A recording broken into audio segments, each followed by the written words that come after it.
A missile launched by North Korea led to Japanese authorities issuing an emergency evacuation warning to residents of Hokkaido. They later retracted the alert after determining the missile would not fall nearby. South Korea's Joint Chiefs of Staff said that missile was fired in the early hours of April 13th.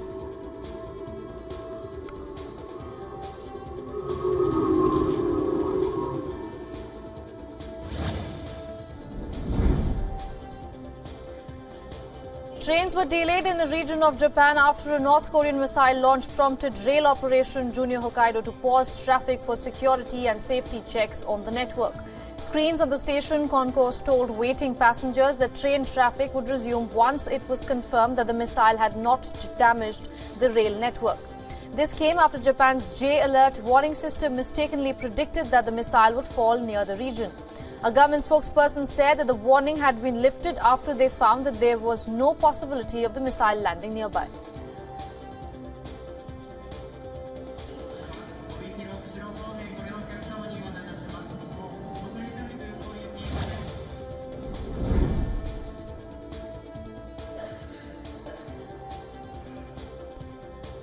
China's foreign ministry has declined to comment on an alleged no-fly zone that Taiwanese authorities claim Beijing is planning to impose on April 16th.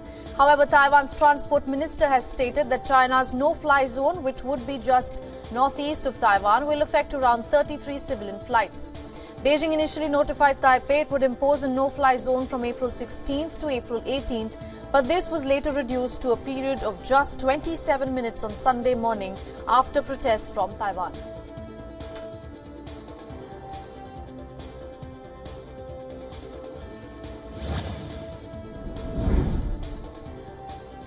China's foreign ministry has urged Germany to be objective and rational in its review of China's stake in terminals at the Hamburg port.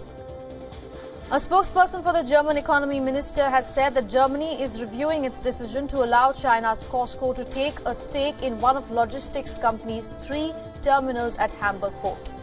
The comments come after it emerged that the Telrot terminal had been classified as critical infrastructure this year, threatening to relaunch a political row over the risks of Chinese investment in the German economy.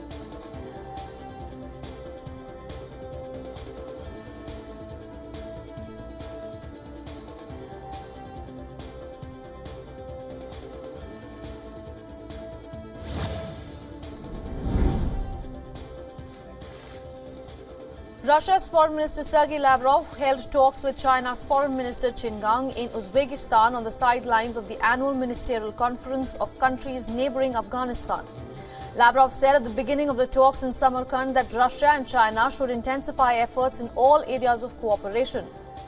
The Russian and Chinese leaders also met in March in Moscow, pledging to further bolster their strategic cooperation, develop cooperation in energy, high-tech industries and other spheres. They also talked about expanding use of currencies and mutual trade to reduce dependence on the West.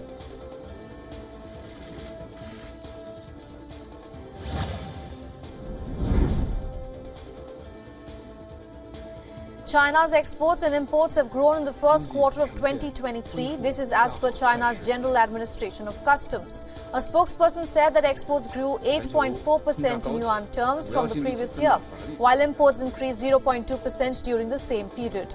China is beginning to feel the impact of weakened external demand and geopolitical factors as the global economy slows.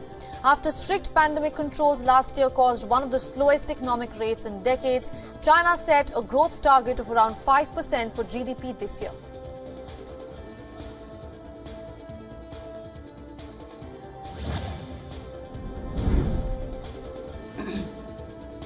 A U.S. appeals court has ruled that the abortion pill will remain available in the United States, but with significant restrictions, including a requirement for in-person physician visits to obtain the drug. This comes as anti-abortion groups pursue a legal challenge seeking to ban it. This ruling apparently conflicts with a different federal judge's decision, also issued recently, ordering that the FDA to maintain access to this one drug with no new restrictions in 17 states and the District of Columbia. The Biden administration has asked the judge in that case to clarify his order in light of the new ruling.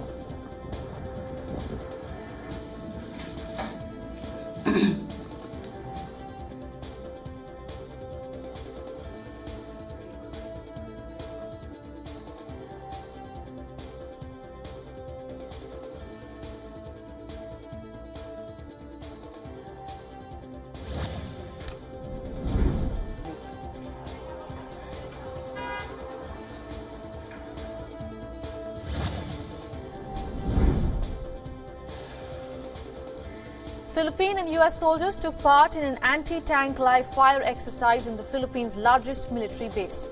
The drills are part of a 2-week annual bilateral exercise between Manila and the US, with this year's edition being the largest in scale yet, with over 17,000 participating soldiers.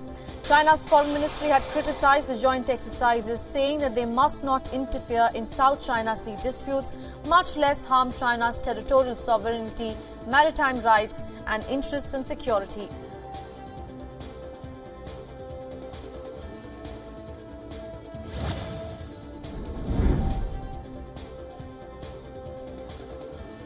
Brazil's president says that creation of the new development bank has great potential. President Lula da Silva said that this shows the union of emerging countries is capable of creating social and economic changes relevant to the world.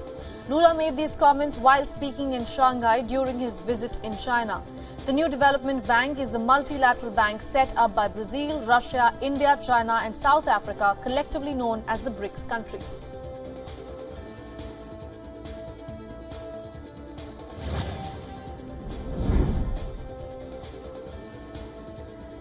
Assailants shot and killed 9 people in northern Ecuador in an attack authorities blamed on organized crime gangs. According to officials, dozens of attackers arrived in boats and cars at a small province and then opened fire. The Ecuadorian Interior Minister told local media that the attack was carried out by 30 heavily armed people and said that it was related to a fight between gangs and a territorial fight. He added that the attack happened because fishermen preferred the security of one criminal organization and were targeted by another in retaliation. Ecuadorian officials have said that 3 suspects have been arrested so far.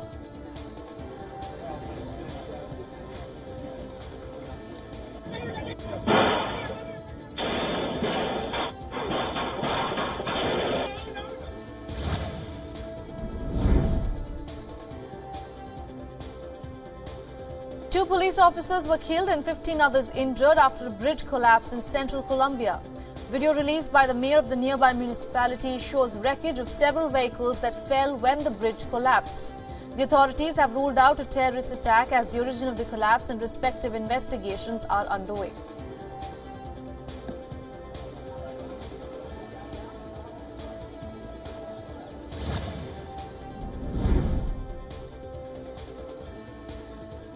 The Sudanese army has reported mobilization of forces and redeployment by the rapid support forces in the capital of Khartoum and other cities. In a statement, Sudanese Armed Forces spokesperson has said that the RSF's movement represent a clear violation of law, adding that these movements took place without the approval of the armed forces. The RSF is a power militia accused of widespread human rights abuses. Relations between the military and the RSF have worsened in the past. This has also caused a delay to the signing of an internationally backed agreement with political parties for a transition to elections.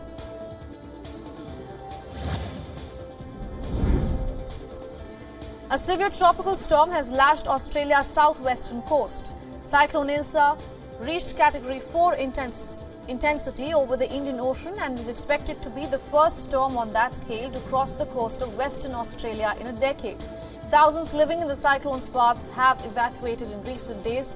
Police have closed the highway along with the Pilbara coast between Port Hedland and the tourist town of Broome to prevent motorists from risking the worsening conditions. Authorities expect the northwest coastal highway, which will be impossible due to the flooding before Ilsa passes.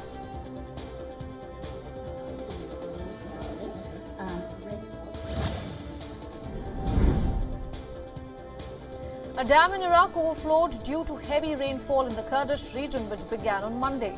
The new dam holds a total capacity of about 6.7 million cubic meters and is vital for farming activity in nearby villages that previously struggled with recurrent droughts. Abundant rainfall and water from the river have collected in the dam, which has led to dam to burst its banks and flooded the local areas. The dam's reservoir is also used to provide villagers with drinking water.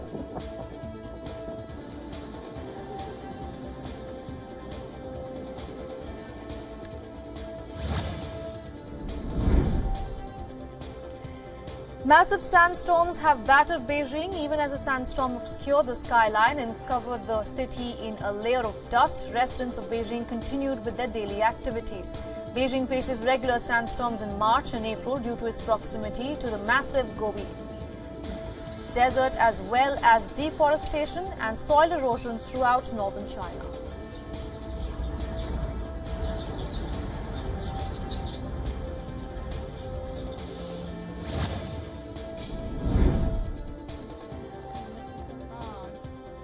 A 1-year-old Australian Shepherd dog took an epic trek across 240 kilometers of frozen Bering Sea ice before being safely returned to his home in Alaska.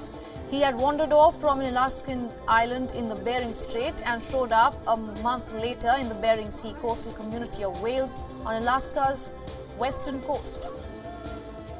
People posting pictures of the dog online led to a happy reunion last week. Except for a swollen leg with a large bite mark, the dog is in pretty good health. His owner guesses that he may have ended up in Wales because the ice shifted while he was hunting.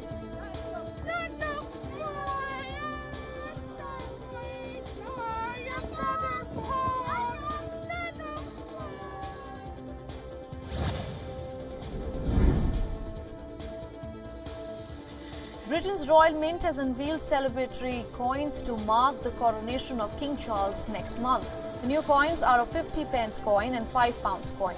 They also feature the first crowned effigy of Charles on a coin created especially for the May 6th coronation ceremony.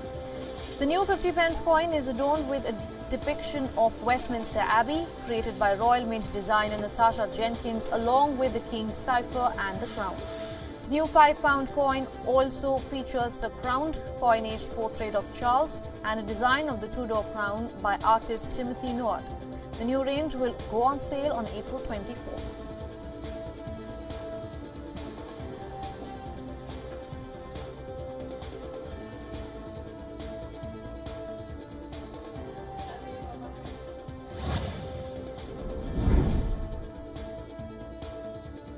British millionaire Justin Smith has created a crown made of Scrabble tiles. He did this to mark National Scrabble Day on April 13th and give his nod to the upcoming coronation of King Charles. Justin Smith has created couture headwear for the likes of Angela Jolie, Emma Thompson and Amal Clooney. This piece was inspired by St. Edward's crown, which is also used to crown successive monarchs of the British realm. The board game was invented by an American architect named Alfred Butts during the Great Depression, and he went on to patent the name Scrabble in 1948.